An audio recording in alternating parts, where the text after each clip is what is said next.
هلو، تعال اوريك امثله عمليه لنتائج الطلبه قبل البرنامج الانجليزي الامريكي لمده 45 يوم، وخلال البرنامج، وبعد البرنامج كمان. يلا بينا. ده صالح.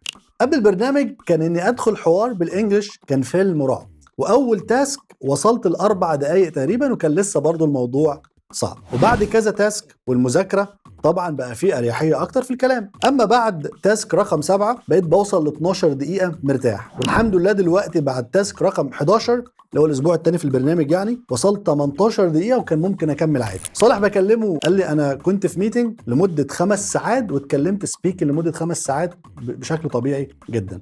حط بقى التليفون معسوب في ايدي يا عم، مشكله. النموذج ده وغيره كتير جدا لناس كان عندها مشاكل مختلفه، في منهم والله انا مش قادر اكون جمله واتكلم بشكل طبيعي، والله انا شغلي كله معتمد على الانجليش ومش قادر وبهرب من الميتنجز، ولو حد بعت لي فويس برد عليه تكست، والله انا لما اجي اتكلم بلجلج في الكلام ومش عارف اقول ايه اساسا، وحاجات كتيره جدا بتسمعها. حلها كلها انك ان شاء الله تنضم معانا في البرنامج الانجليزي الامريكي لمده 45 يوم. هنساعدك تتكلم انجليزي امريكي من اول يوم ومن غير مجهود ومهما كان مستواك ومن غير سنين ضوئيه من المذاكره. كلمنا دلوقتي عشان نبعت لك التفاصيل.